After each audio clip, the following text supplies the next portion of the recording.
Good morning, Knicks Nation. Today is Tuesday, the 22nd day of August 2023. I hope you're safe and healthy today and that you had a good weekend and you and your family are safe and healthy and all of you had good weekends. Blessings upon those that work in the healthcare field who, along with the first responders every day, are saving lives, along with those also who pick up garbage to keep streets and sidewalks and places clean and disease-free, and those that make deliveries for our convenience. Double blessings on the men and women that are out here trying to help rescue, deliver, and recover the teenagers and the children that are the victims of child molestation and pedophilia. The victims, people who are victims also of pornography and child pornography, prostitution and child prostitution, human trafficking and sex slavery.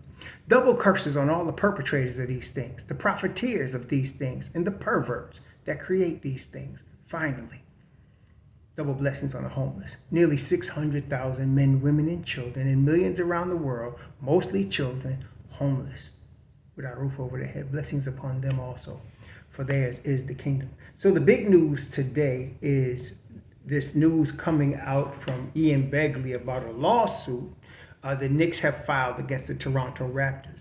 Now, let's back up for a minute and let's look at this analytically and level-headedly, okay? First off, proprietary information. What does that mean? Proprietary information. That means that this is generally something created by an organization that they own. So that if you're working for anybody and they show you a software that their organization uses specifically to their business and for them that they created, that's proprietary. You can't take that. So usually they'll make you sign a document saying you will not share this, you will not take this to anybody else once you, or if you leave the company, right? So that's proprietary. The company that you're working for owns this software. Usually it's in the form of some software, but they own this information. For example, also, any NBA game nationally televised is proprietary because they'll tell you you cannot record it, you cannot reuse it without the express written consent of the NBA. Okay, same with music. A lot of music is owned. It's proprietary, which means the artist that created it owns that music. And if you're going to use that music, you need their permission. So in this situation, this employee or this ex-employee took proprietary files that had to do with plays, scouting reports against other teams. And so confidential information. Now, again, let's look at this level-headedly.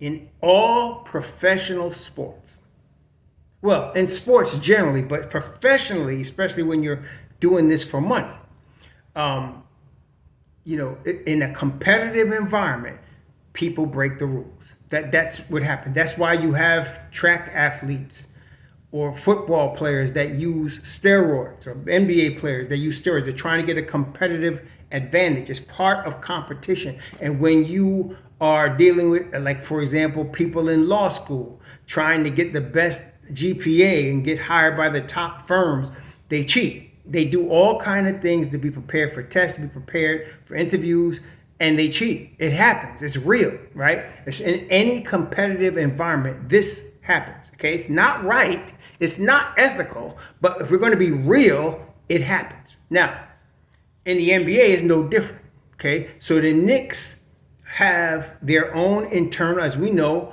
led by Walt Perrin. They have their own internal scouting report. They got coaches, assistant coaches.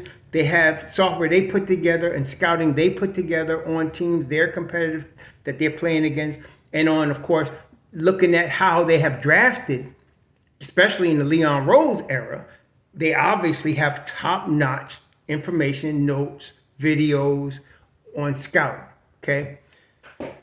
And aside from that, scouting for against other teams, one of the also what came out is it was Raptors obtained information for their new head coach, in terms of other teams, in terms of trying to get him ready to play against other teams with information they got from the Knicks. So this is a civil lawsuit. It is not a criminal lawsuit. What's the difference? You do not go to jail in a civil lawsuit. What happens in the civil lawsuit is you get fined. Okay? You get fined.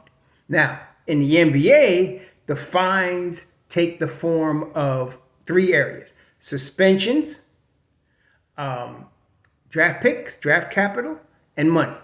Okay? That's how the punishment is meted out in the NBA. So in this lawsuit, the Knicks are looking to sue the Toronto Raptors for thievery of proprietary information, proprietary software, and then they're going to the NBA for the NBA to investigate this situation. Going back to, let's say, last year when the Knicks were talking to Jalen Brunson, they weren't supposed to have any conversations, for example, with Jalen Brunson prior to the free agency period. But we all know that they did, okay? We all know they did. And they got fined. They got fined by getting draft capital taken from them, okay? Given to Dallas because of what they did in reaching out to Jalen Brunson prior to the free agency period. So this is much larger than that. So what we want to see now then is first of all, they have to follow through on an investigation, just like they do with any. The NBA is going to have to investigate this situation, investigate the former employee, investigate what files were taken, investigate the Toronto organization, and if they are found guilty, found liable, first in the civil lawsuit, they're going to have to pay the Knicks for this information civilly. That's going to be money, okay? On the NBA level, they may be fined again, but I'm pretty sure if they're found guilty, the Knicks will get draft capital from Toronto. This is very important. Toronto owns all their first round picks. So the Knicks are going to get draft capital from Toronto, which can be parlayed, obviously, into players. So, or deals later on. So this is going to hurt Toronto. Okay. And the thing that's crazy about it is they had this information last year. They used it, obviously, and they still didn't make the playoffs.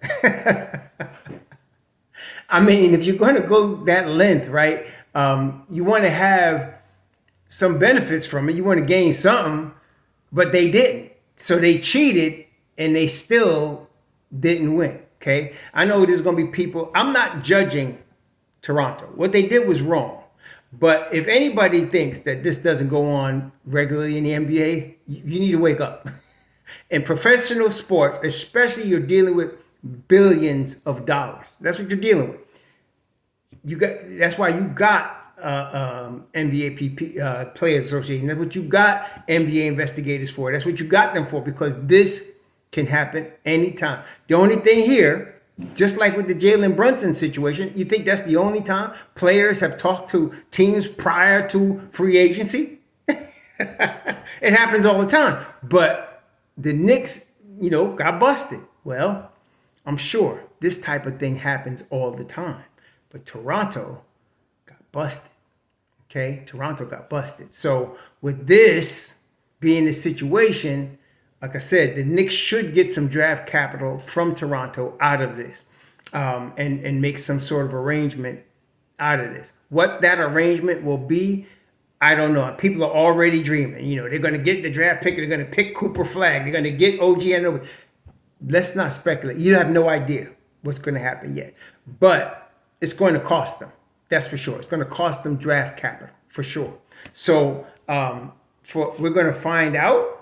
I don't know. Generally, like last year, the investigation into the Knicks, for example, with Jalen Brunson, I think that took 3 or 4 months before they completed that investigation.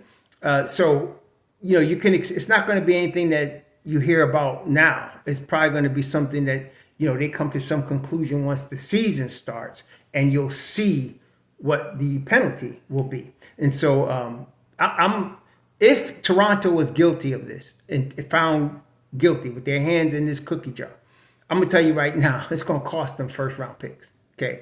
It's going to cost them first round picks. Picks, plural. Now, how many? I don't know, but it's going to cost them. Okay. And they're going to be fined heavily. Masai Ujiri got caught. I mean, Period. He got caught, man. I mean, it is what it is. So, yeah, we're going to see what happens. This, we know. Anyway, it's good reporting from Ian Begley on it. So, yeah, the source said the Knicks contacted the Raptors and the NBA before filing a suit against Toronto. The suit alleges that Azutam, the employee, signed an agreement as a New York employee with confidentiality clause requiring him to maintain secrecy of all confidential and proprietary Knicks information. That's standard operating procedure in the NBA. You know, every employee, if you're going to see their stuff, you're going to sign something saying, and that's not just the NBA. Like I said, I've done it myself on private business. In the industry I'm in, it's not unusual. But yeah, this guy. But in the NBA, there's a lot of money involved, man. There's a lot of money involved. So it gets big time. And they said over 3,000 files consisting of film information and data. Yeah, that's... So anyway, we're going to see what happens. This is big. Again, you won't know anything right now. You'll probably forget about it. It's going to be an ongoing investigation. The lawsuit's going to be ongoing because the Knicks have to prove these allegations to be true. Okay. But I will say they wouldn't be. New York is a big time. In fact, we know that New York and LA are the two most valuable NBA franchises in the world. Right. So they're a big time organization. They're not going to come light.